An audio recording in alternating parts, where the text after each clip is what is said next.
Welcome back, guys, gals, gays, and nays, to the Hangout Quest podcast. I'm Alex. This is Camry. I'm Camry. We're back. Back from hiatus. We were back last week, but now we're also back again. We're always back. We're unpredictable. That's right. You can't pin us down. Yeah. On the break, we completed the new Archon Quest, 5.1. Yes, we did. You also completed Shalonen's quest, which I have not done quite yet. But you pulled Shalonen. I did. And you were very happy about it, so you went and you did that.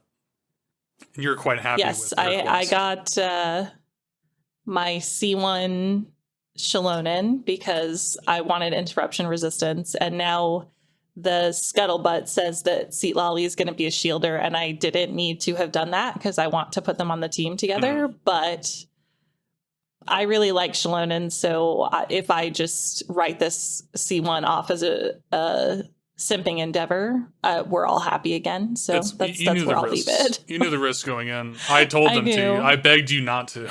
And this is, Yeah, but she's hot and interruption resistance, you knew and what it was makes going her on. Night Soul better. This is fine. Yeah. I'm fine. You're fine. I'm fine. You're fine. I now have 2 characters on my account that have, or 2 premium 5-star characters on my account that have constellations. And it's my Navia and my Shalonen, who is Navia's wife. So I really do kind of think of this as a Navia upgrade. And it is, of course. Yeah. Just vertically investing in your Navia. Forever. Yeah, it's great. No one said I wouldn't get Navia cons when she reruns, assuming that I have primos left after I probably get Citlali. That's great. I love that for you. So, I like Shalonen. You like Shalonen. It's great. I think she's a cool character. I have not pulled her. And I don't know. We're still thinking. My account's in a weird spot. But, yeah. I'm glad Shalonen's in the game, though. I think it's working out quite well. I'm glad that there's some more support characters that help everyone. I don't know. It's really annoying hearing everyone talk about how Kazuha is a must pull, and now we get to hear about how Kazuha is a must pull, and so is Shalonen. So like it's great. I don't mind it. I just more options. It's a little bit more well rounded. There's more options. I hate Kazuha. I don't like Animo, so now I have a non-Kazuha option to use, which is great. You hate Animo in general, It just in general. I don't like the way it feels. I don't know. Yeah. They haven't given me a good Animo character that I like at all. We've got Jinyun. I like Jinyun, but I'm going to be honest, like it still feels like Animo, and I'm glad I don't have to be on her very long in her rotation. Yeah, definitely not. Anyway, we speaking of Animo and stuff, the dreams that people have had about Chaska and her crazy thing that is a fan-made kit, of course, that we saw. But like, right, I cannot believe the fever dream. The fever dream of riding the gun, of riding a flying gun into it's amazing, dude. Battle. I like it, and I also hate it. I really don't know. Like, it's a fever dream is a great way to describe it, because it's just like what is that? Like, what do you even say? Like, that's so crazy. I don't know. Yeah, I don't like. I don't. You don't like it at all. Yeah. I don't. No. It makes me uncomfortable. It's kind of weird. It's a little strange, Like it really. I don't know. I hesitate to say it doesn't feel like it fits in Genshin, but I mean, I don't know, man. It kind of, I feel kind of that way. They're really, redefining what fits in Genshin in Natlan, and some of it is good, and some of it is Chaska's rumored kit. Yeah. I don't know. All it really does is make me worried about Citlali, because I'm not pulling for Chaska. I'm worried pulling for about Citlali, Citlali. and I am hoping that she is not doing anything fucking crazy like that. Like, I need it to be a little bit more reined in. But hey, Yeah, she's from Chaska's tribe. yeah, I No, would not they're from the same. be surprised. No, she's Or- from the. She's from the Night Yeah. Wind Whisperers. Citlali right? is from the Masters of the Night Wind, and Chaska is from something feathers. It's like the feather clan, Flower the flower feather feather clan. people. Yeah. So they are different Okay, tribes. okay. But I wouldn't be surprised She's from where Auroron is from. if Citlali is the one who made Chaska's gun. That's my theory. Because she's the super inventor, So Right. I bet that she's the one that made the gun, which means she can make other things, like for herself. I wouldn't. Right. Citlali could be driving around in a tank or something, who knows? So. I'll wait patiently. She could actually be like a mech warrior, dude. Like, wouldn't that be something? I love it. It wouldn't. It would ruin my current plans because I wouldn't pull for a mech warrior. that. Would be. Really I famously hate mechas. I know. I heckin' loved. There was a meme whenever Firefly from Star Rail came out. There was a meme about Capitano pulling his helmet off and it being Firefly underneath. And it being Firefly. I fucking love that, dude. That was an amazing. I do like amazing that meme. Whatever. Okay, so let's start talking about the story of 5.1 because I enjoyed it a lot more than 5.0. Mm-hmm. Speaking of Capitano, I like Capitano. It's hard not to just directly compare him to Arlecchino, and I don't know how much he holds up to Arlecchino, but I think that, like, how much I like 5.1 versus 5.0 is really benefiting 5.1. Like, I really, really like 5.1 in comparison to 5.0. Like, I like this one a lot more than the first one. So I liked this one a lot more than the first one. I think the character work in this one was better. Mm-hmm. And that's not just because I like Citlali and Auroron more than I like Mualani and Kachina, although that is part of it, I think. It's not all of it, it's just a lot of it. It's not all of it. I think that they're doing more to show us who people are, like actually are, outside of the plot itself in this patch versus the last. Mm-hmm. Yeah. I mean, Citlali is just an absolute feast, as the kids say. Like, she is amazing. Her characterization is a win. It's a W from Dalway. They did great. The Citlali, she got a lot of screen time. And I think that it was, like, super worth it. Like, I wanted her to get more screen time. Like, the whole time I was playing 5.1, I'm just like, I want Citlali to be on my screen. I want her to be talking right now. And that's just what it is. And she did, she talked a lot. We got a lot of her, so. Yeah, we kind of got that. Yeah. She really was around for most of it. While still being kind of a side character. Like, like, Moavika sent her off to defend her camp, whenever, like, stuff was going down. But yeah, we did spend a lot of time with her hunting down Auroron, figuring out what Auroron was up to. This is going to be completely... Threatening to break Auroron's knees. We're going to completely spoil this. Like, there's, like, no... we'll bookmark it and let the people know. We have an extremely positive opinion of 5.1, and that's the spoiler free review. I want to talk about spoilers now. So that's okay. We liked it a lot. Okay.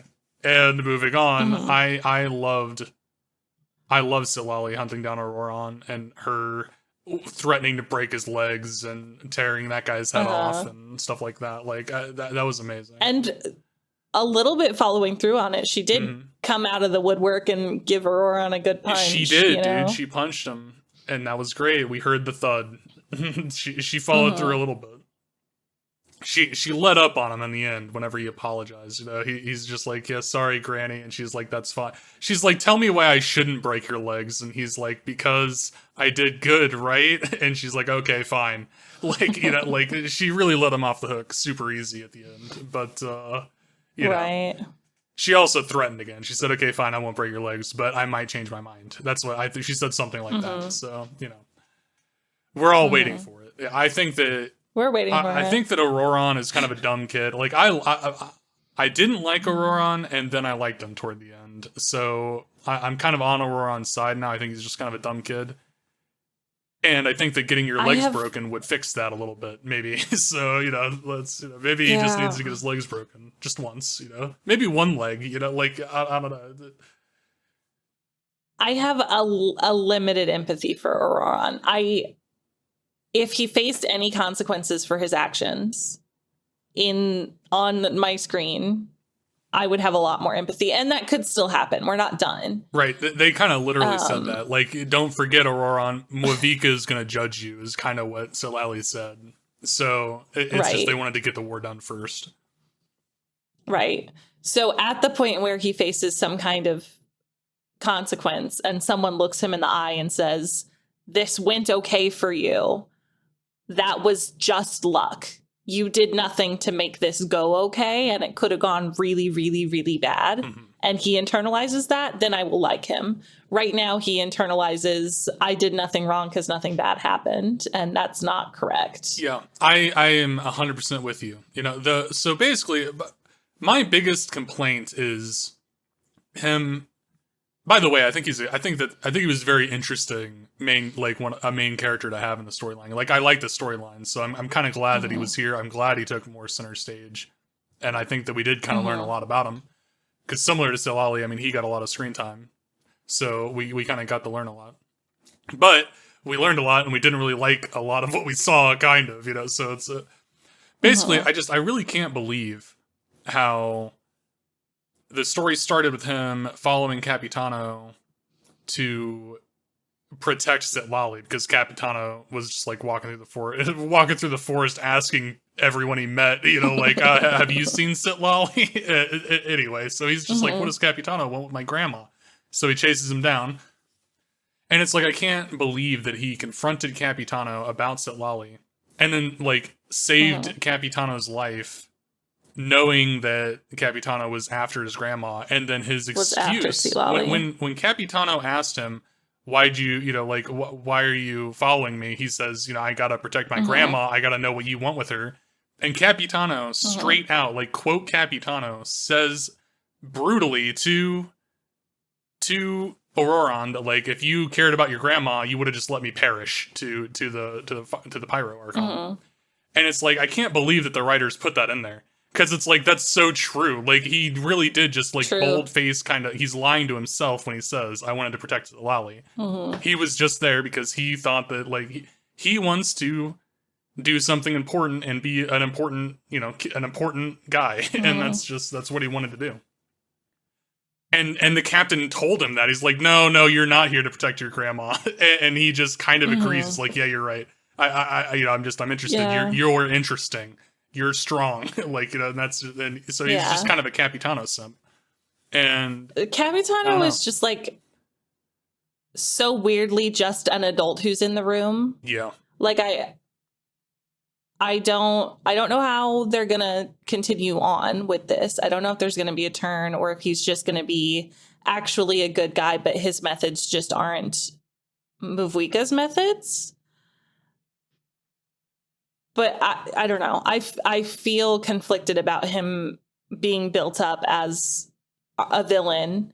And then he's just like, no, I want exactly what you want. And in fact, I will help you get exactly what you want.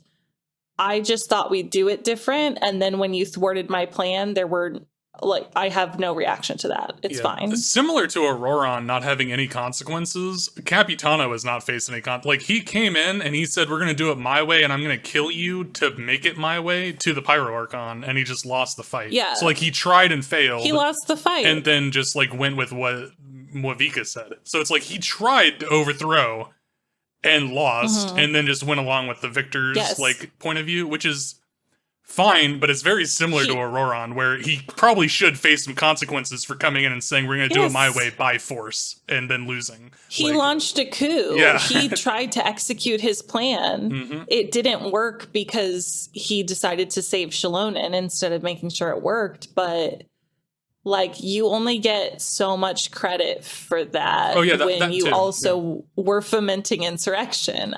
Yeah, I was still thinking about, like, in 5.0, whenever he walked into the arena and just, like, said, okay, I'm going to kill the Pyro Archon now and take the... And steal the Gnosis. Like, he just failed that, and then he went and did another plan and tried to do that underneath her nose. Yes. So, yeah, that's... Had he succeeded, Mavuika would have, like, probably charged him with the murder of all of the subconscious people in the Night Kingdom. Yeah, probably.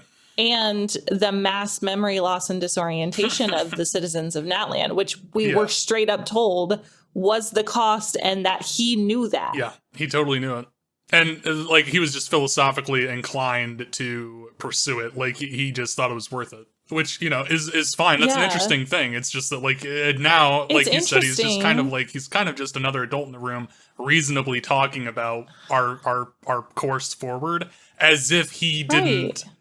try to completely, you know, overstep his bounds and do some stuff he didn't really have the right to do. As a diplomatic representative of another country. He twice tried to overthrow Mavuika, once by murder and once by insurrection. And we're just like, yeah, I don't know. He, like, is helping us fight, and he didn't want Shalonen to die, so he's a great guy, and we should just forget that. And I'm not a fan. And I'm pretty sure that he's not regretful at all. Like, he's kind of a I don't regret anything kind of guy. I bet he's pretty straightforward, and that, like he lost, and then we convinced him that this plan's a good plan, so he went with the good plan. But it's just like he had to be forced into this. So, like, you know, it's kind of it's interesting. I don't mind. I don't mind it. I think it's an interesting villain. Honestly, it's interesting, but it just makes Natland seem it's kind of weird, so foolish. I don't know. I think you're right. I think foolish is it's naive. It's a little... It's like, well, what if Capitano was actually a little more evil and he was just lying? Like, then everyone would be kind of fucked. So, like, because, like, you have to be an idiot to believe him. But of course, you know, this is an anime, and, you know, he's a good guy, or he's a bad guy with a heart of gold. So that's, you know... It's just kind of funny, you know. It's very anime, is what it is, which is fine. Anime. You know, that's what we're here for, I guess. So, over the course of one scene, I remember thinking this when I was playing through it. At the beginning of this scene, he is trying to do the thing that expressly he is not supposed to do for Natland, right? He's trying to load up the thing. And by the end of that scene, after Mavuika says her piece about, you know, not getting this at the cost of human lives or whatever, he goes, spoken like a true leader. And everybody is just like, yeah. And I'm like, what do you mean spoken like a true leader? You have decided she's not enough of a leader so hard that you tried to murder her, and then you decided to lead your own insurrection. When was this? Was this like after? This was in. Was this after they activated in the room with the floaty angel thing? Yeah. Yes. Okay. So it was after they activated the angel, after Auroron became a hero, or was it like before that happened? Like I'm not exactly sure. Fair. It might be after. It's probably after, because I think that they pretty much walk in, stop it, and then we do Auroron becoming a hero. So it was probably after. It's probably after he becomes a hero. Then they start their philosophy at each other. Yes, it's at the end of their philosophical exchange. He goes, spoken like a true leader, and everyone's like, yeah, Mavuika's the best. Yeah, we love Mavuika, and no one is like, okay. Cool. So now that you're ideologically on our side, you also have to understand that you have done so much wrong. True. Here. And not just wrong, illegal in like an intense way. Yeah. Like ACAB, but also assassination is bad, even if you fail. And that's it's just like Auroron. Like, he tried really hard to destroy the Night Kingdom and reconstruct the ley lines that way, and just failed. And like, not that many people got hurt in the process. So it's like, he really did just like really, really try to screw everything up and just kind of failed. And it's like, you can't really just get away with that. That's not, Yeah. Failing doesn't mean you don't face consequences because the bad thing didn't happen. It's attempted murder, dog. Attempted murder on the whole country. Like, what do we, Jeez. Yeah. It's still not like, oh, well, the bad thing never happened, so everybody gets to be friends now. No. Yep. That even also wouldn't fly in any other country. Yeah, probably not. Like, I understand the war starts happening and we don't really have time for all of this right now. Which is kind of what they fall back on, is like, Moavika is gonna punish Auroron after she does the final battle. So it's like, it's interesting, But okay, but if Capitano's not dead, like no longer immortal and not alive by the end of this Archon Quest, I think it will have been poorly executed.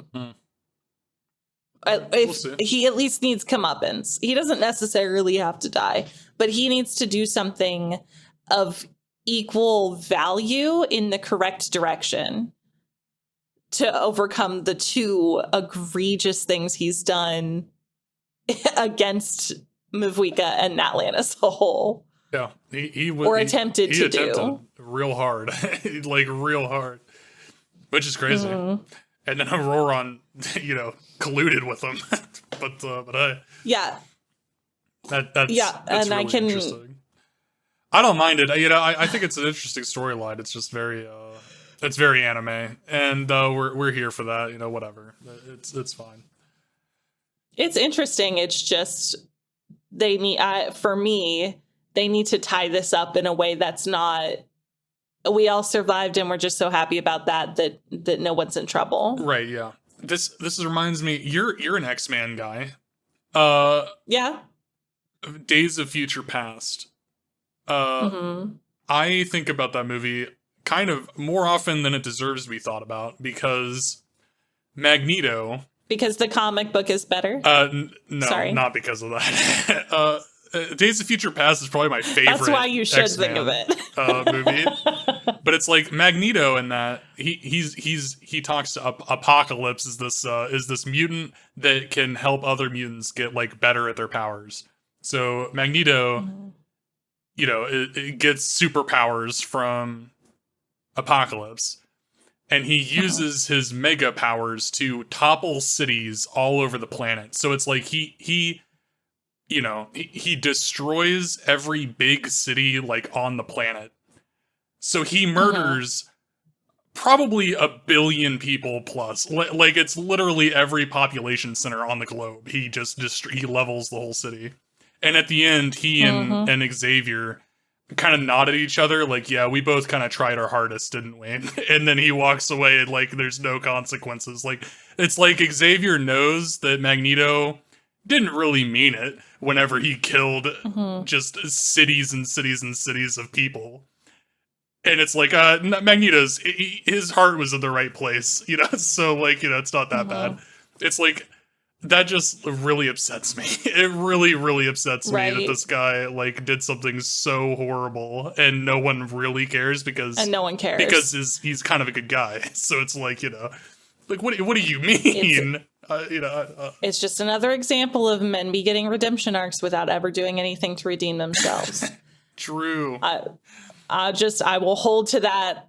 I will hold to that line. But okay, at least in the cartoon, I believe it's the same in the comic, but I am rusty. It's been probably 10 years since it's probably been closer to 20 years since I read the X-Men comic. I'm old. I believe the way that this is not important. I believe the way that Apocalypse gives mutants other powers is he puts them on this machine that takes away all of their humanity, so they're all mutant. So then when they do evil, bad things, it's like because they're not human anymore. And then if you get their humanity back, they're like, I can't believe the things that I did. That's definitely not the way I will it was have in to the pay movie. penance for this for the rest of my life. Like, specifically, is it Michael? Or do they just call him Archangel? I think his name is just Archangel. The dude with the he wings? just like flies. Yeah, Yeah. the dude with wings. It absolutely shatters his life when he turns back to a human, that he was like sort of kind of mean to some folks. I don't think he even really killed anybody. I see. Yeah. Definitely not on the large scale. But Right. yeah, for the movie, they were like, oh, I don't know, turn buildings into blenders. That's fine. We'll forgive you in the end because you're charming. I don't know. Yeah, I mean, Alexander Skarsgård is, I mean, yeah, he's kind of good looking. So He's charming. He's charming, yeah. That's not, is that Skarsgård? No, it's not. Oh my God. Oh, I trusted you. I don't know actors' names. Oh man, I want to say Brisbane, but it's not. I'm making a fool You're of gonna have to myself. look it up. I'll have to look it up. You're gonna have to look it up. I don't know his name. It's Fassbender. Michael Fassbender. That's his name. Fassbender. Yeah. Crap. I can't believe it. I've just made a fool of myself. But okay, so take it clean. Just start from here and go, well, Michael Fassbender, he's a charming guy, and then I'll edit it. Yeah. Well, Mike.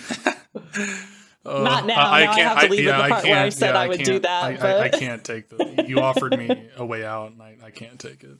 Anyway, the guy's good. The guy's a looker. So. Anyway, Capitano deserves to be punished a little bit. That's the. Yeah.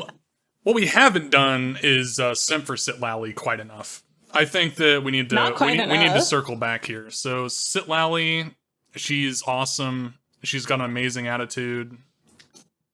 She's pretty.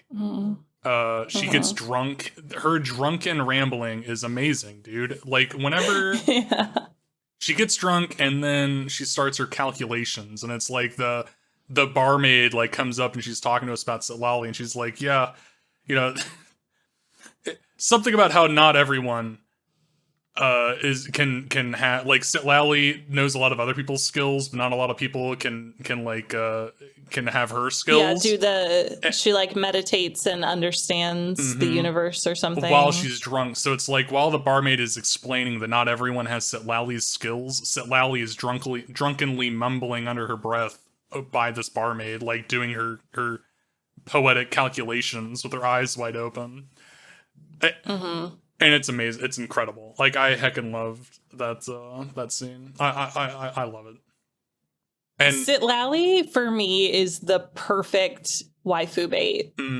I want to take care of her and be around her and listen to her talk forever. Yeah, it's good waifu bait for sure. And she is definitely waifu bait. Like we get an evening out on the rooftop with her where she, explains her problems to us, and we say that we'll accept her no matter what. Like, it's a very a waifu scene, unfortunately, but that's fine.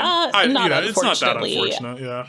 I took it a lot better. She didn't dance in a puddle with her socks on. Hey. It's a win. I understand and I know and I hear you, but it's a win. It's definitely some of the best waifu bait.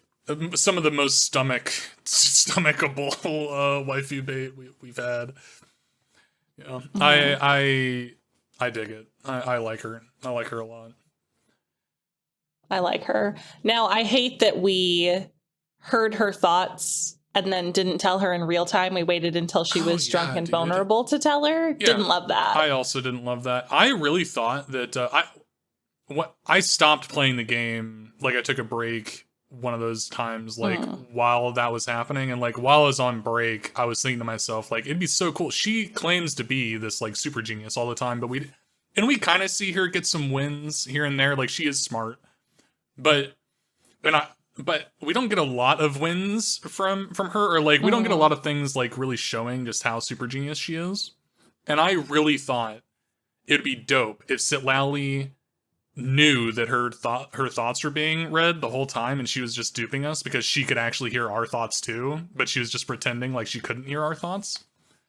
But that's not what happened. Or, you know, or if it is what happened, it's a long con because she told us and she It's she not, said because she was so embarrassed. she was very embarrassed. Poor And then thing. that got me worried about, you know, she was very proud of herself for the like tampering with the bag and getting Auroron's memories. And Auroron at least pretended to be very, you know, like, oh, you know, I could never, you know, of course, you know, like he didn't see it coming. But I'm worried that we're gonna find out that Auroron knew that the bag was tampered with and just did it anyway. And I don't think so. I hope not. I hope not, because that would like steal away one of the things that, you know, I don't know. It's just very flimsy. I want her to get some big W's of her like outsmarting people. Like I want more of that from her.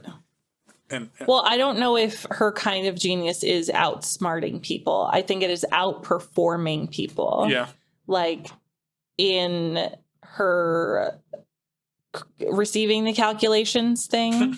Yeah. And in her like inventions, because she did make that floaty guy that got Kachina back. Yeah. Like we have heard that she's a genius inventor and that she understands the Wyab or the whatever, the universe. That she can talk to the Wyab. Yeah. And no, not whatever very many that people business can. is. Yeah, whatever that means. I think if they were going to make Auroron calculating, they would have shown us breadcrumbs of that by now. And I think at every turn when they have the option to do that, they make him dopey instead.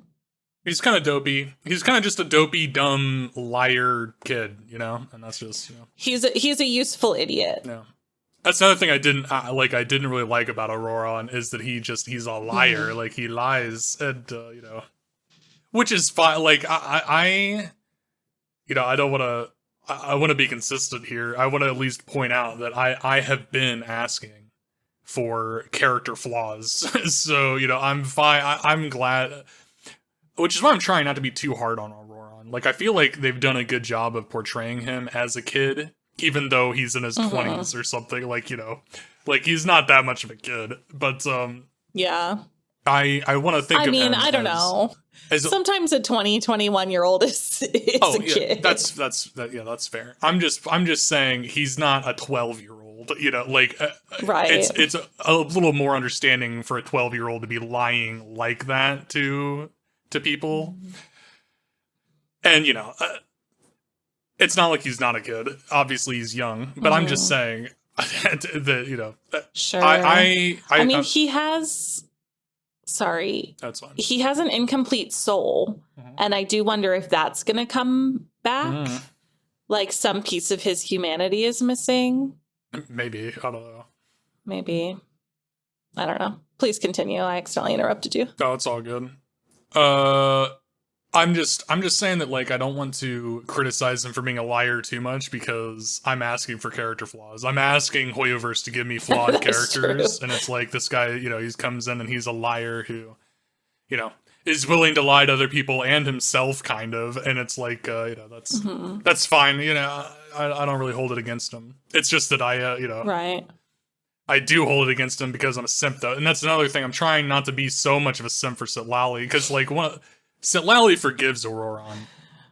So I don't want to just stay offended on Citlali's behalf because Auroron lied about stuff, and, you know, and I feel like Citlali should be offended, but she's not, and she forgives him, and, you know, so, and they love each other. Yeah. So I need to be on Auroron's side because, you know, it's... No, I agree. Yeah.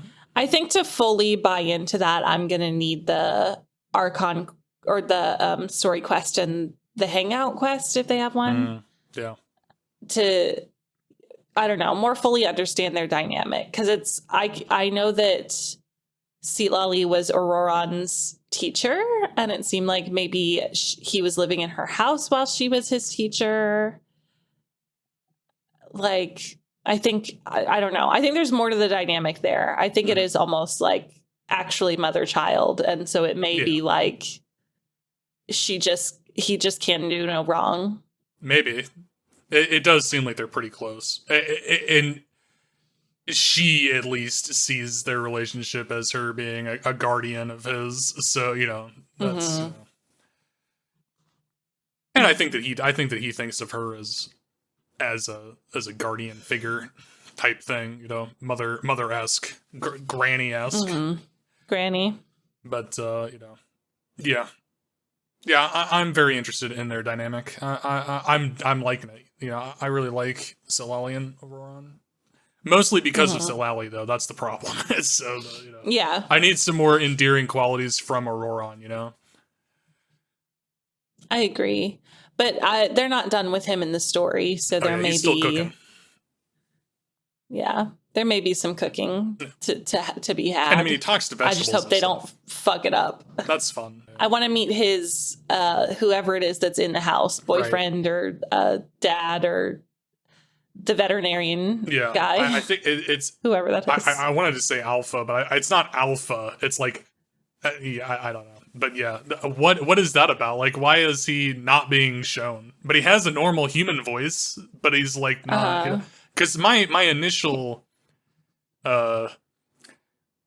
suspicion was that he was a Saurian, but because they're not showing him. But he has he's got a human voice. So like, what's that I about? thought when they just kept mentioning him that he would end up being a Saurian, but I don't know. Unless he's another Sijuin style character. Yeah, I mean maybe he's not going to be a normal human, and he's not going to be a Saurian. So like I don't know what. Because if he was just a normal human, they would have just shown him. He might be a playable character or something, and we didn't. He might be playable, and that might be why we're not getting the reveal. Why we didn't see Chiori or Emily in the early Fontaine days.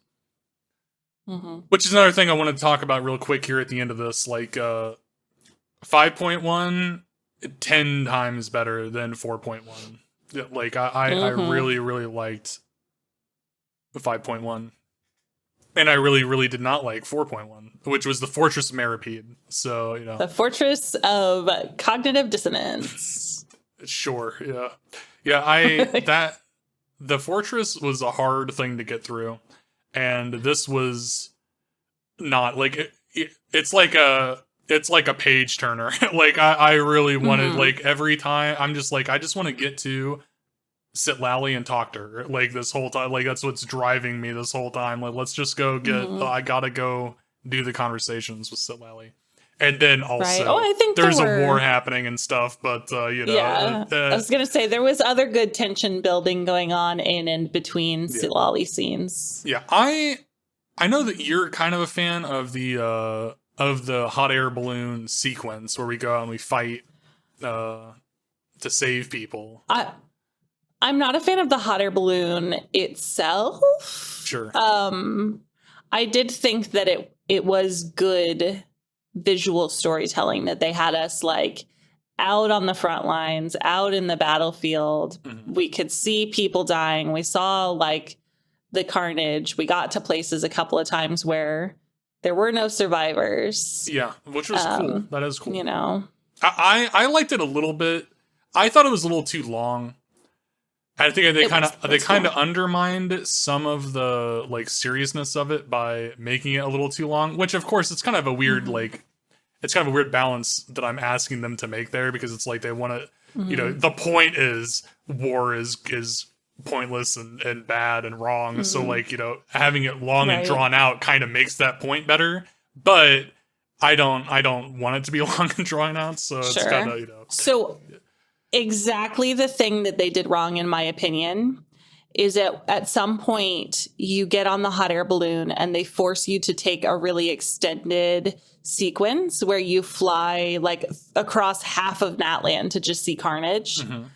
And I really think we, A, didn't need that because it didn't add anything, and B, it prolonged it so much where you're just kind of sitting there inactive, just like looking at things burning. I really think that's where they fucked the pacing. I don't know exactly which one you're talking about, but there was one where I really liked it. My favorite stint of the journey was whenever we went past the canopy, the canopy city, because we were going to go there to help. but it was completely overran, so we just went on by. Like, we didn't stop to help because the city was the one lost. I'm talking about. I liked that, but I feel like it should have been that and then like that. 3 other stops. I like that part. Yeah, I thought that part was impactful, but you're on the balloon for like 2 full minutes before that and 2 full minutes after that. It's definitely. And I feel like, it would have been a lot more effective for that to be our next stop and then to move on to another closer stop from there. That's fair. Yeah, that makes sense to me. I guess I'm just saying it worked on me though, with the like our plan was to go there and help, and then we decided not to stop because the city was lost. Was pretty cool. I liked that, but it did take a long time to make that point though. Right. Yeah. I don't think that the time was needed to make that point. I think it honestly would have been more effective if we got on like we were going to fast travel like we normally do, and instead we had a cutscene where you see just, Traveler and Paimon on the balloon and the city's burning and there's music and Paimon is like, I don't know how much more of this I can take, like she's doing on the balloon, Yeah.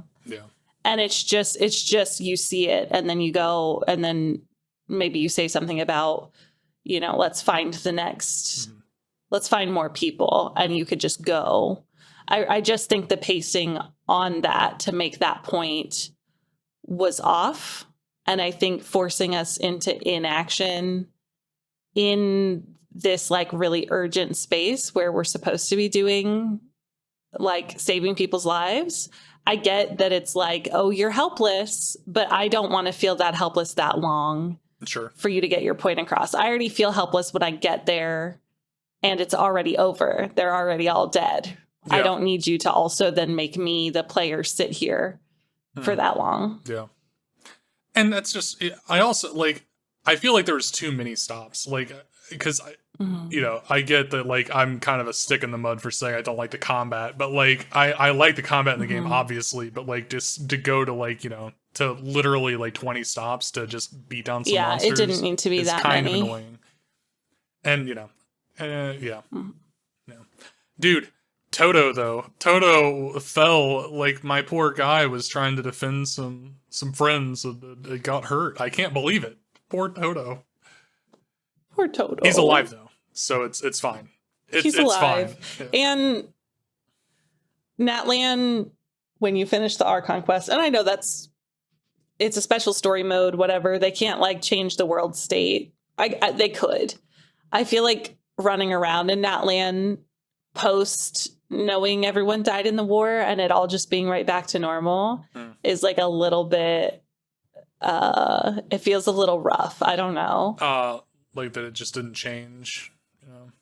Yeah, just like, I don't know, immediately after I can go to the Scions of the Canopy and everything's fine. Yeah. And I know that like functionally I need to be able to go there to play the other parts of the game. And I would be pissed if I was locked out of the stuff I want to do because everything was covered in abyss or whatever.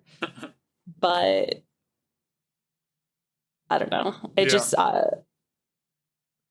I get what you're saying. It would be nice if it felt like the Scion of the Canopy got, destroyed recently, like just, a little bit. Mm-hmm. But, there's a balance there because like you said. But yeah, overall, I really liked it. I think it was a lot more fun and interesting than the Fortress of Meripede in general. I would agree with that. I really disliked the Fortress of Meripede. How do you feel about all the lore stuff at the end? Like, the stuff that, like, the Angel was talking to us about and stuff? Like, I don't know. I feel like death versus fate is going to be an interesting thing they set up because Mavwika owes death her life. We'll see. We'll see what happens there. We know she's not going to die, but like, why? What's the anime reason she's not going to die? Right. There's like some interesting setup there. I don't personally super care about the skies in Teyvat are fake or the angels in the ley lines or the like the nuts and bolts of everything. personally. I know a lot of people are really excited about that piece of lore. It's just like, I don't know. I care about the characters, and the time that you're spending talking about whatever this is doesn't matter to me. Yeah, I'm kind of with you there. I am interested in the fake skies because I really like the idea that like Honkai Star Rail and Genshin Impact are in the same universe. I think that's a fun like thing to think about. And I want to know the mechanics of that. Like I'm interested in the fake skies. I am very not interested in the ley lines for sure. Like because it's I feel like they use way too much jargon and like mumbo jumbo to explain away anything bad that's happening with the ley lines, and it's like I don't feel very invested in the specifics of the ley lines. And I know it all just leads back to Idrisil or whatever the tree of life is here. Right. And it's like, I dig it. I liked it whenever Nahida was doing her thing and the Wanderer was doing his thing with the tree. But like, I can't care enough to figure out how to attach Natlan's problems to the tree. It's not Irminsul. Yeah, Idrisil's different. Idrisil is the real life version the real of that. one. Yeah. The real fake one. Well, yeah. Well, Yeah. I don't want to invalidate anyone's belief system. Yeah. So I'm not that interested either. I'm kind of with you. I like the fake sky stuff though. I think that's kind of fun. Right. Now I do think there's interesting stuff they can do with the Night Kingdom that they have set up, where it seems like the Night Kingdom is both the realm of death and the collective unconscious at the same time. I like the Night Kingdom as well. There's fun stuff there, but I think what they're saying is like the Night Kingdom is what the ley lines would be if they were not like braided together in the way that they are in other places. Like if it's just loose, that's what it is. Yeah.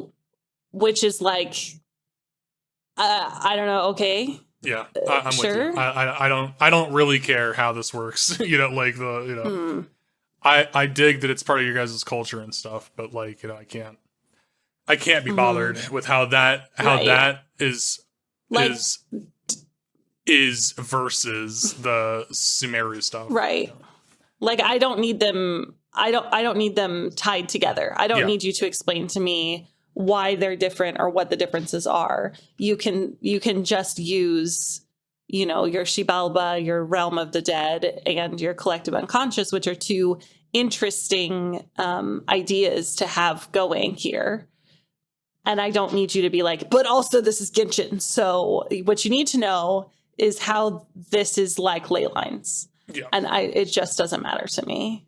Yep. I'm interested in Capitano. I want to see what his deal is. He's Conrian or whatever, which is kind of cool. I'm interested in him versus Dan's Leaf a little bit, I would like to unmask Capitano and it's Dane's Leaf under there. That'd be funny. I want to unmask him and him just be an anime girl. That would be amazing. That would be great. I think we're not going to unmask him, or if we do, he's just a pile of bones. Yeah, I think that he's probably going to be Skeleton Man, or just like, I don't know, some of the people with like a bunch of bandages on their face from like Elazar and stuff. It's probably going to be like similar to that. Or something. Or maybe we just never unmask him, Yeah. Well, okay. And if they do make him a skeleton man, I have a personal gripe, and it's that we see the outline of his nose. True, yeah. And skeletons don't have noses. Unless he's a zombie man and he still has his nose. He could be a zombie man, but I also feel like as a zombie person, your nose is going to be one of the first things to go. Yeah, you would think. Maybe he's wearing a mask. You're losing your ears and your noses. Yeah. He's got a mask and then a mask. Yeah, he's got the dark mask, like the the like green screen like outfits you can wear. It's just black. Well, he's got that, yeah. But are you saying he also has like a rubber mask that has a nose on it underneath there? Yeah, exactly. Yeah. Like the mask is fitted to look like a face. Okay, all right. I saw in the dreams that Capitano does not have a playable character code yet, which is usually something that people have by now. Like Muavika and all the other characters that are in the game have a playable character tag on them in the code, and he does not have that yet, which is an interesting, he's probably not going to be playable, which is kind of sad. I was thinking he probably would be. Might not be. I was kind of hoping he was, because he'd be cryo, and I'm right. He would be another cryo if sword he user. But sells his immortality for Mavika's life, he won't exist anymore. True. Or he's just going to come out like late patches, and they'll give him one of those later. Could be. It could be that. They could be withholding that to make it not a spoiler because they know that people check for that. Yeah, I mean, sorry, no, it's also good. my belief that this set of patches will be disrupted by Lantern Rite because we're going to approach February, as we're in Natlan, and they'll probably conclude the Archon Quest, but they might hold Capitano until after Lantern Rite. Yeah, maybe. Or for Lantern Rite, I mean, they like to do banger banner stuff for Lantern Rite. It depends on how popular he is, He's quite popular from what I can tell. So, which might mean that he would be coming out. If the Dreamers had their way, Madam Ping would be coming out with this year's Lantern Rite. If I had my way, Madam Ping would be coming out. That'd be amazing. I don't want to make an official statement, but it seems less and less likely every time I think about it. Yeah, I don't know, dude. I don't know, because when I think about that, Jin Yun is such a moneymaker. Like, she was a winner. People love Jin Yun. So I feel like it has to be true that they're going to do Madam Ping. But I don't know. And she did sort of come out of nowhere. She did, so they absolutely. really still could just do Madam Ping. Yeah. All right, let's move on. So our ship of the week this week, in celebration of going back to Sumeru soon for Nikita's birthday. Maybe by the time this publishes, we don't know when the event is, and we're waiting. Yeah, I really thought it was like last week, and then I really thought it was this week, and it's just not here yet. So like I misjudged when that event was gonna happen. But Faruzan. We're huge Faruzan fans around here. I heckin' love Faruzan. And we've gone through Dia and Nilu recently, so we gotta go do Faruzan, and it's kind of in celebration of Citlali because we've just got this other granny from Sumeru that we can pop in on. Yes, we've got a beautiful granny in Natlan who loves to invent things and never gets the respect she deserves. That's right. She's these kids, these stupid kids these days. She's a perfect match for Faruzan. Maybe too perfect. They might just like old lady gripe together and not ever actually start anything romantic, but I would like to see them hang out together. Right. They could, old ladies, they like to congregate and, make old lady groups. So, they'll just do that, Or they can kiss, and that'd be fine too. So I like both outcomes. Yeah, both outcomes are fine. Citlali is going to be great whenever she can be, whatever we learn more. We don't know enough yet, technically, for shipping. I know enough, though. I know enough to ship her with Faruzan and Venti. We can't make her the ship target until we have had her story quest. That's kind of the rules. Yeah. We gotta wait. So yeah, Faruzan. Faruzan, incredible lady. She is emotionally, I want to say emotionally mature. She does have the, put respect on my name or else kind of, I guess it's not that immature, but it is kind of, she's quirky in some weird ways. But she's emotionally intelligent. I like Faruzan. I think she's very nice. She helps Kale read and stuff like that. That's true. She teaches Kale to read. Has an interesting professionalism. She likes her. I really like her as far as overworked waifus go, I like her style of things because it's like she's dedicated to her like house, whatever the her school of thought in Her the academia. darshan. Her darshan. She's very dedicated to it. So she does what it takes. She'll go do research projects and like take money from the other darshans, but she wants to use that to further her darshan's thing.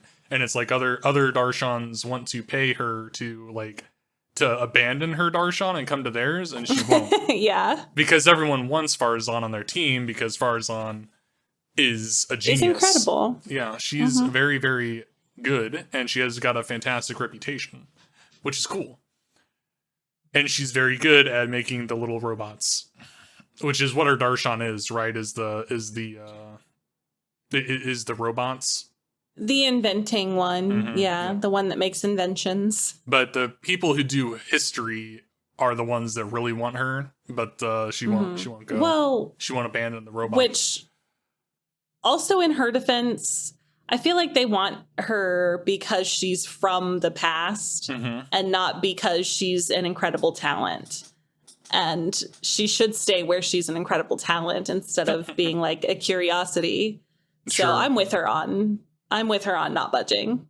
Yeah, I think that she's got a cool. I like her thing in the academia. It's a nice background to have. You know, I like her relationship to the academia, and it's a good cause of conflict for her. You know, she tries to get apprentices. Stuff like that, like that's cool. I really like that whenever she's like trying to like pressure people into becoming her apprentice is pretty fun.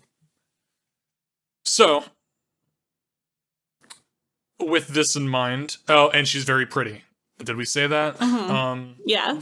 Same designer as Farina, I hear. Yeah, that's true. Same character designer. I'm guessing it's like a team of people, but I mean. Well, I mean, same lead character designer. Yeah. There's like a credited character designer that takes charge for each character, and it's the same one for Faruzan as it is for Farina. Which is why she's so beautiful. Pretty. She's so pretty. They're both so pretty. So Faruzan is a catch, is what we're saying. She is emotionally intelligent and she's fun. She's got a lot of things going for her. Yeah, she's intelligent, emotionally intelligent, and just also fun. Yeah. And it's like, who can live up to her standards and be, you know, who would she be interested in and who would be interested in her? We talked about this a little while ago, and I think a really good option is Nilou. And it's funny because we don't want to pair off two people that can be like shipped with anyone because it's like then you're getting rid of two of your most powerful cards. But it really is it seems like a good option because Nilou is our problem with Nilou is anyone we ship her with, a lot of the time it's always good. It's better for the other person than Nilou, and it's always she's gonna be the one that's kind of putting in all the effort. Or it would seem that way because she's such a catch. Her pairs often feel disbalanced. But it does not feel that way with Faruzan for sure, because I think Faruzan is already a pretty actualized person, so she wouldn't really need a ton of, like, an unfair amount of emotional support from Nilou. It would just be, and she would accept Nilou's support, and Nilou would want to give it because that's who Nilou is, but it's like it would be a reasonable. They would have a really healthy give and take. I think so. And I particularly like the idea of those two because Nilou is not an academic, and I think that both of them would kind of help each other like distract themselves from their fields of work. Like I think Faruzan has an appreciation for the arts and would like Nilou's dancing, and I think Nilou has an appreciation for, you know, at the academy or the academic arts, and she would be impressed. She would ooh and ah at Faruzan's discoveries, and I think that would be I think that they would be good for each other in that way as good distractions. Yes. Which is interesting because I don't really know. You know, I don't think Faruzan needs another brainiac to be a partner. Like, I don't think she needs a scientist. But there are plenty of scientists around. I don't think she needs that. Like There are Kaveh, scientists around. I am a huge fan I of love them as friends. Friend Kaveh, friend Fred Faruzan. I think that they're an amazing friend pair. I think that they did so well together in the tournament, the entered Archon tournament. They made a super team. It was great. I really like their team. I really like their dynamics. I think it was great. They're both such sweeties. Mm-hmm. It's just they do so well together. Yeah. I don't think that there's romantic prospect there, and I couldn't tell you why. They just read very platonic. Mm-hmm. Maybe it's because Kaveh just also does not read as someone who's interested in women to me. That's probably most of it, but that's that's fair, like that's I think that they would be an incredible pair, friendship wise.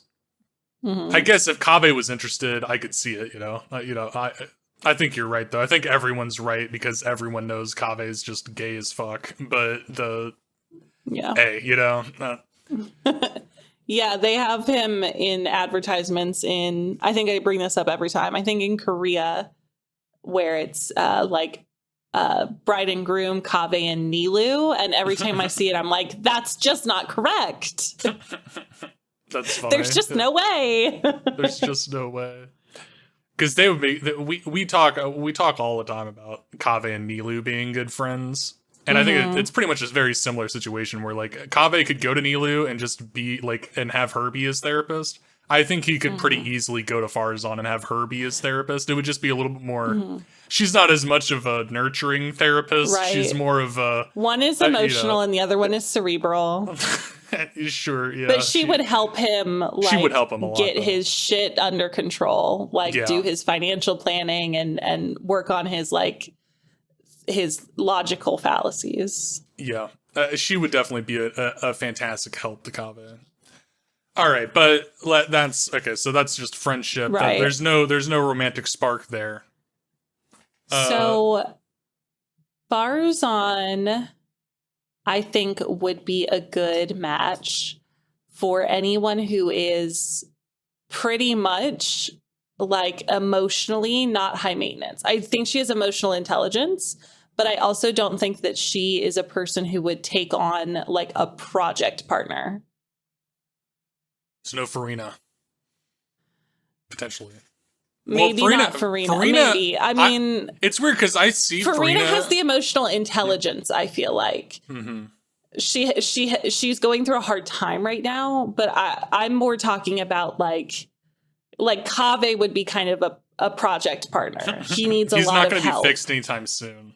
Right. I love Kaveh, but he's kind of not available. And probably all the overworked waifus, she wouldn't want to put in the work of Jean would need her entire life overhauled to make room for Faruzan as a partner. And Faruzan is not going to do that. She's going to accept someone who has room for her emotionally and logistically. I see, yeah.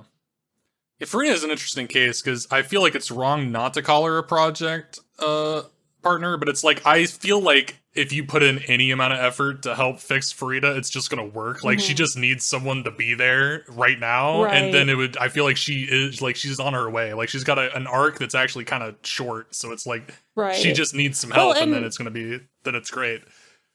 Farina is currently a project, but I don't think she's a project partner because she's working on her stuff. She is not asking for someone else to do it. She just might need to lean on somebody a little bit while she figures it out. And she's going to. She's figuring it out. And she's going to. She just needs some support.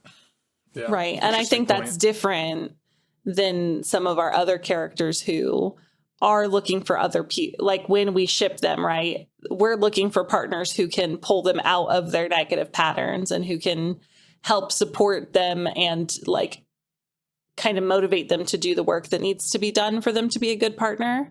And I just don't think that Faruzan is going to do that. You need to want it as much as she does, and you need to make room for her.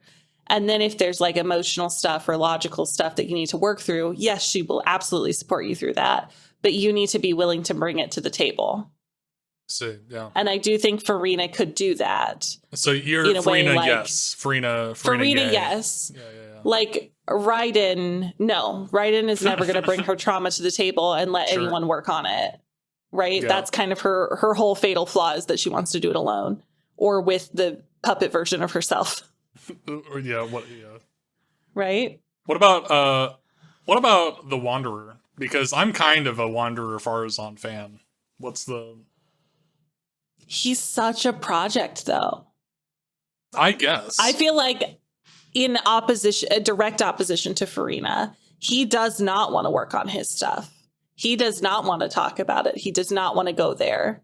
He is going to like white knuckle his way through it. And the people who matter to him will pull him in the right directions, but they have to pull.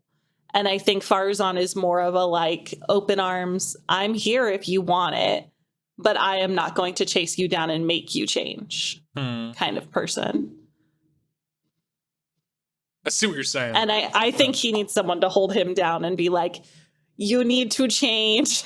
Yeah, that's probably it. Because like, kind of the way I feel about him doing that, like, you're right. It would be her chasing him down. It's just like, I feel like he's the kind of guy that's like, do you want to work on your stuff? His answer is no every time, the first time, and then he'll just go with you whenever you push for this. Like, like if you just bring it up again, he'll just say yes. He's like a no for the first, at first, all the time kind of guy. He just says no to everything, but then we'll just say yes the very next time you ask him. So it's like, yeah, but he'll also say yes, because I can see it's so important to you. Yeah. And there are partners who are going to be okay with that. Mm-hmm. And Faruzan, I feel like, is too much of a straight shooter. She'll be like, listen, if it matters more to me than it matters to you, have a really nice life and I hope the best for you, but this is not my job. That's fair. Yeah. I don't know. I guess I just like it. I just like the idea of it. But yeah, I guess that we're going to disagree on that one. or not even really. Like I kind of agree that that's kind of the way Faruzan is. It's just like in my mind, I just want it to be. So it's like, I can just imagine the world where Faruzan would just make an exception for him, or like if she decided she wanted to take it like that from him, then she would. So it's like it's a fabrication. Give the Wanderer a couple more years with Nahida and this little dragon guy, and he will probably grow into the person that Faruzan would be willing to put it on the line for. But I don't think he's that person yet. Yeah, that's fair. That's fair.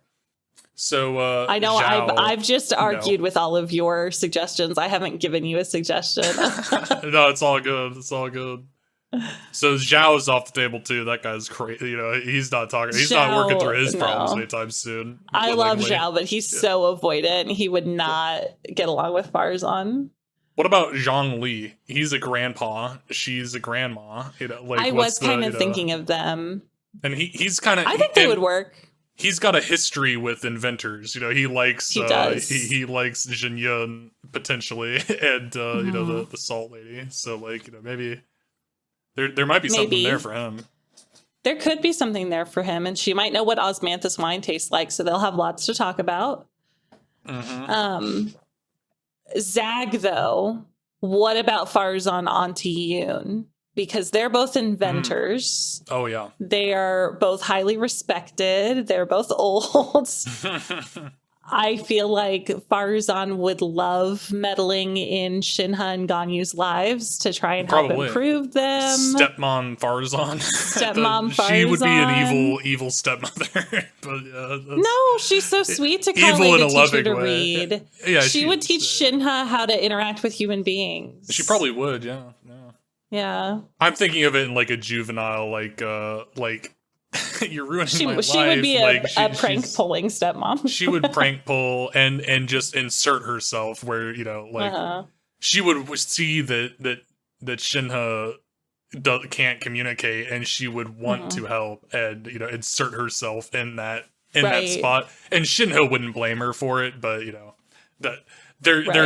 you could blame her for it though, and it's like she would overreach, but it would be endearing kind of thing. Yeah, I think you're right. I think she would like being a stepmom.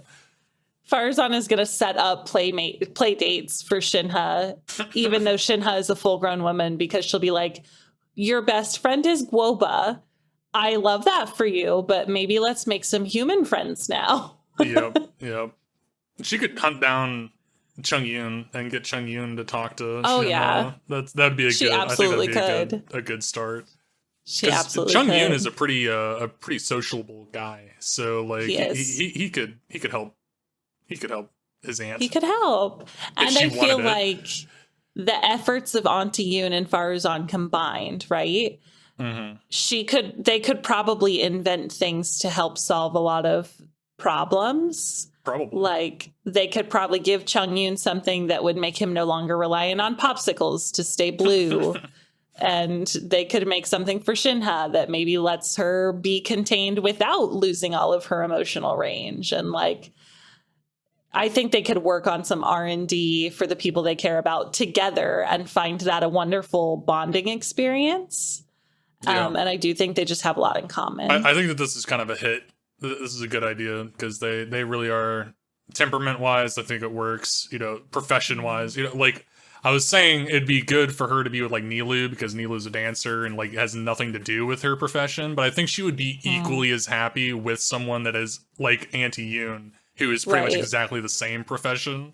So it's like enthusiastically so. And they come from different like technological backgrounds. So they would have a lot like to collaborate on or to learn about each other's trade. Yep. Absolutely. Yeah. And I'm trying to think of some of the other inventors. Like, I don't really know. I think she'd probably not like Sucrose very much. I don't know about Albedo. He's nice. Albedo's nice. I think she gets along okay with Albedo. I do not think she gets along well with Sucrose. I think she gets along surprisingly well with Fremine. He's not necessarily an inventor, but he's got the penguins. He's an inventor, yeah. He would be more interested in her stuff. Like she would start a project, and he would want to help her on that project. Enthusiastically. That's probably. Yeah, but I do think he would maybe be another one of her students, though. He's a little bit. He's probably a little bit too young for her. Mm-hmm. But as a different kind of relationship, I think he would be a good student-teacher relationship with her. Yeah, they could be good friends. And him and Kale would get along well. So if she had her little class of Fremine and Kale. Yeah, Kale and Fremine probably would get along really well. That's a good point. Because Faruzan cares about Kale, just like everyone else in Sumeria. So yeah, she's teaching her to read with the use of light novels. Heck, yeah, dude. So, who's the inventor from Inazuma? Is it? I don't know. Like, I guess Kokomi, but she's not much of an inventor. No, Kokomi's not an inventor. She's just a strategist. She's the. Do we have one? I don't know. I mean, it's kind of Raiden. Raiden makes the puppets. I feel like she does make puppets. Yeah, which is pretty. That's the closest thing to tech that she allows in Inazuma. Yeah. There's the Dongo Milk guy. The mad scientist Dongo Milk guy. Heck yeah. Heck yeah. Why wouldn't Faruzan and Yaimiko work? This is a question I feel like I mean, I think that they would work as co-conspirators, as co-pranksters. I don't know. I can't put my finger on why they wouldn't work, but I just feel like personality-wise, they're a little incompatible. Yeah, probably. Like, Faruzan likes a joke, but I think she would find Yaimiko takes it too far. Yeah, I think that Yaimiko's real, her real Achilles heel shipping wise is her moral compass and how Faruzan has one and Yaimiko, she's got one. It's just not quite. It's not calibrated. It's not quite as. Yeah, the north on it is not quite the north everyone else uses. The Auntie Yoon's good. trying to think of some, I think like Auntie Yoon is good. I still really like Nilu. I do like Farina as a partner, because Farina only has we ship her with everyone because all she needs is like one good solid friend for like, I don't know, 6 months, and then she's a fully realized version of herself. yeah, she just needs that validation to launch. You know, it's yeah. And I mean, I want to bring Farina up all the time, you know, just because. but yeah, let's bring up Dia just because. With Dia Faruzan, Right. you know, I like, don't think Dia Faruzan works. Yeah, I don't think Faruzan needs a brainiac, but I don't think the Dia and I don't think her and Dia would have a ton to talk about. I don't think they'd have anything really to talk about, and not enough to sustain a relationship. Yeah. I don't think that Dia is that curious about the academia stuff either. So like it's not like they would enthusiastically it's like be on asking both each other sides. questions. Yeah. Yeah, I don't think Faruzan has a lot of interest in fighting. Yeah. Not really. I think we might have found the best ones. I don't think we're going to get better than Nilu, Farina, Auntie Yoon. Probably not. What about Lisa, though? I just want to bring up another academic, but she's like a lazy academic, so like I don't think that Faruzan and her would really jive.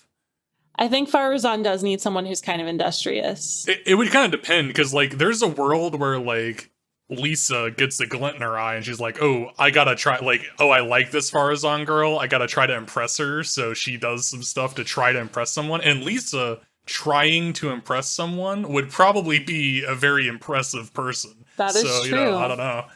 That's just not the version of Lisa that we see. And I also don't think that that's Lisa's favorite version of a person to be. I don't think she wants to chase. And for Faruzan, she would have to chase. Because, we all know Lisa has it going on. But Faruzan wants to do stuff together, wants to like intellectually engage in stuff. Yeah, it would depend. It would depend on Lisa's engagement level. Because if Lisa's engagement level was high, I think Faruzan would like her. But right, I think Lisa and Shalonen is a good pairing. A very work-life balance girls. Very work-life balance girls, but you know. I don't think for Faruzan that's correct. Yeah, probably not. Now, Faruzan Shalonen actually surprisingly could be a great pairing because Shalonen does some inventing, where she's the smith in Natland of like ancient names, but she also like made her earbuds that she listens to her music with, and she made her like climbing up the wall shoes. She like does like tech, a little bit of techie stuff. Yeah, not to the degree that Citlali does, but to a lesser extent. It seems like the definition of blacksmithing in Natland is very, very, very loose. From what we learn in her Tribal Quest, which I know you haven't played yet. But I do think that they would have. I think that they would have something really to engage with together, and they're both kind of triangle themed. Oh yeah, we do love triangles around here. Yeah, bitches love triangles, dude. I can't. Bitches really love triangles. I can't really explain it. Triangles and hexagons. We're just like on our knees, man. That's heck yeah. I like this. I like Faruzan so much, dude. I think that she's underrated. I think people really they don't give her enough attention. That's what I think. I love Faruzan. I think that she is really up there as far as character personalities go. I really, really like her. I like what she's up to. She's great. I agree. And it's kind of she's an overworked waifu, kinda, but it's like really good. She's like, kind of not. I think it's she's a very like exactly in her bag waifu. Yeah. She is an industrious working waifu, but she never presents as overworked. Yeah. She always has space and time to do one more thing, and it's not a complaint. Yeah, I like her. I think it's done very well, and I think that I think it comes across really well too. Like even if they were trying to ruin her as an overworked waifu, they failed. So it's like it comes across well. I think they've been really working on evolving and changing what an overworked waifu looks like. Yeah. I think that they might have hired over time some women writers or something in between 1.0 and now. Yeah, I know it's crazy, but I think I sense it and I sense it in my bones that maybe there's a woman writer in there now. At least one. Right. Who knows? So it seems like we've had a linear progression from like, Kuching to Xilonen, where we've slowly gotten women who are like working women who know how to balance things, to the point that now we have Shilonen's gimmick is work-life balance. Yeah. She only knows how to balance things. She's good at what she does, and she's good at what she does outside of her work, and she likes both things, and that's important for you to know. To the point that we're probably, our next waifu is going to be like the Mary Sue waifu, who's just like, she's a career woman, but you will never, ever, ever see her at her job. And I do worry a little bit about Citlali tipping that way, because we talk so much about how good she is at what she does, and all we see her do is get drunk and hang out, which is fine. But we're maybe like tipping a little too far. Yeah. I want to see Citlali in action. I want some more of that. Mm-hmm. I can't wait for Citlali's story quest, dude. I'm just so hyped. I can't believe it. Citlali really is. You want to move into final thoughts here? To final thoughts. I was about to say this has a final thoughts kind of flavor. Yeah, it does. My final thought is Citlali is carrying the Archon Quest. I heckin' love Citlali. Not just an amazing character. Exactly what I wanted. I'm really happy with it. Mm-hmm. So that's great. I cannot wait for 5.2, and it's just because Citlali's going to be there. So that's that's what I'm here for. And theoretically, her tribe we might finally see. Yeah, true. Chaska's coming out.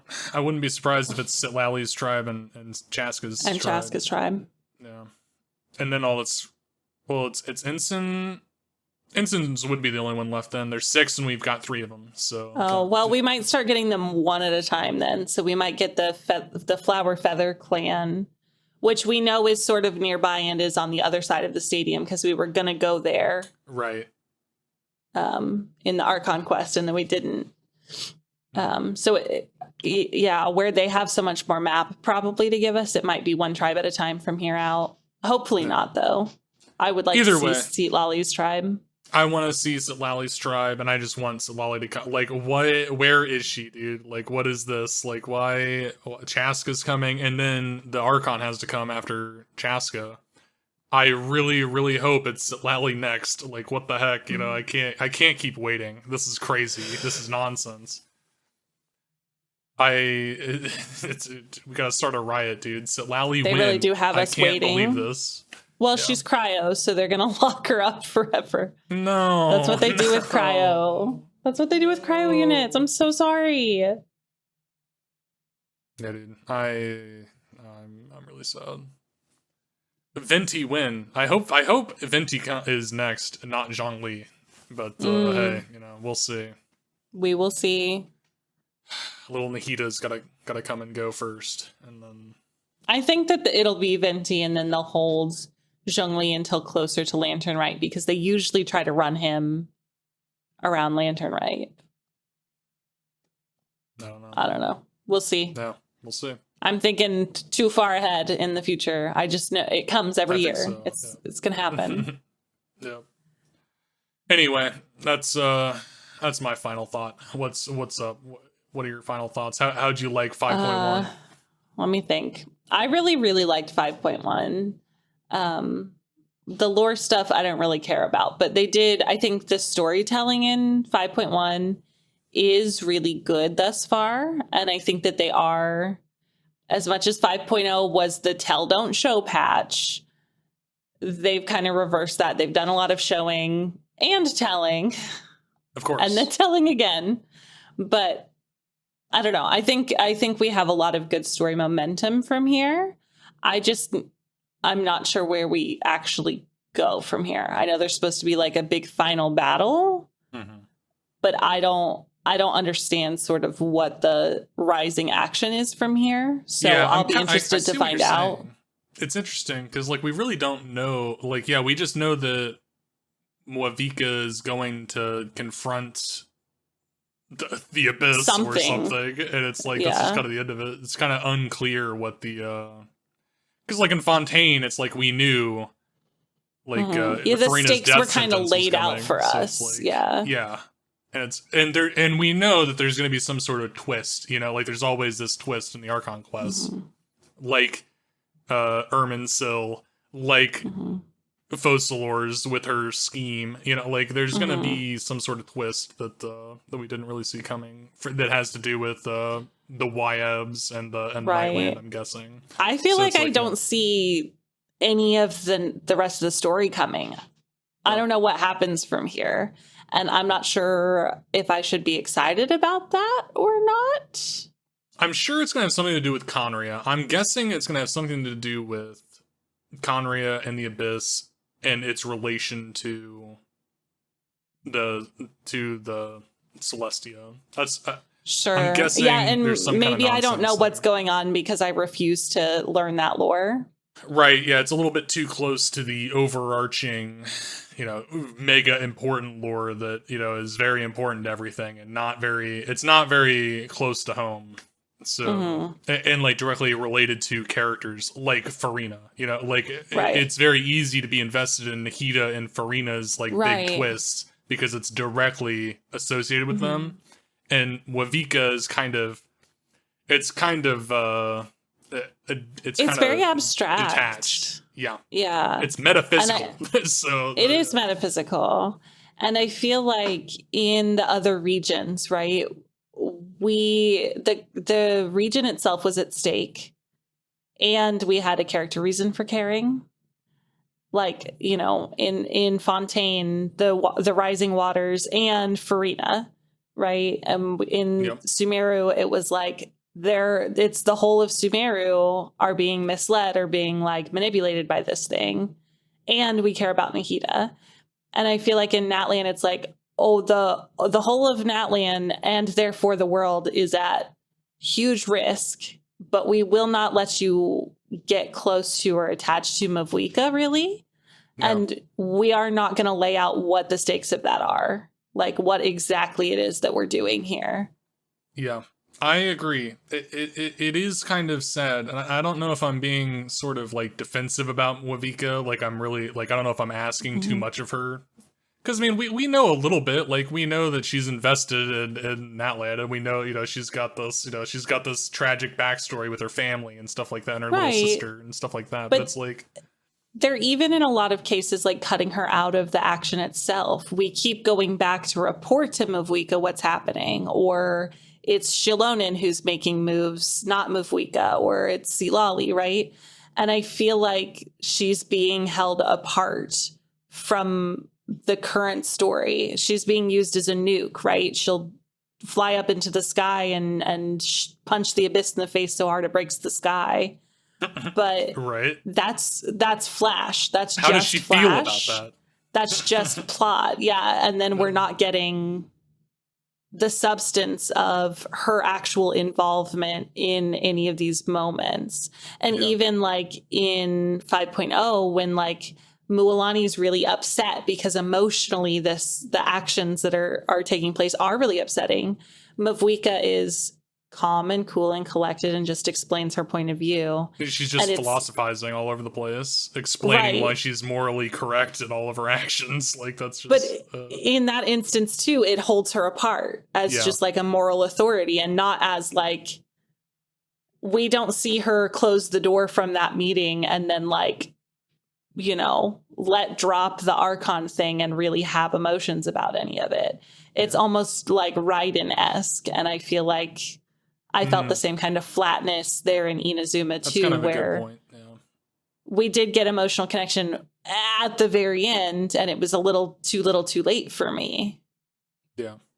I'm trying to think. It's like I feel like what they are trying. I'm thinking about the like the sequences at the end of 5.0 and the end of 5.1, where Wavika is like going over the like light bridges in her mind or whatever that is, and she's kind of like walking through the past.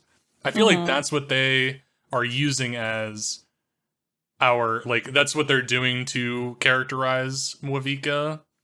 It's like not really working for me. Yeah, it's cool and like kind of iconic. But it's not really working to make me care about the character. You know what? It's not Raiden. It is from Star Rail. Raiden. What's her name? Oh, Acheron? It's Acheron, right? Where Acheron herself is very flat, and then you see her in this flashback with the old man, and you walk through the abyss with her. And that's where they're like, oh, yeah, we will make her a character, but not in this story we're currently telling. We'll just like show you pieces of a story that has happened before to give her character. Yeah. They're doing exactly that with her. Yeah. It's a little bit too little too late at the end of both of these patches where it's just like, oh, yeah, don't forget this is a human, right, guys? Like, look at all the she cares about her family. Like, you know, yeah, interesting.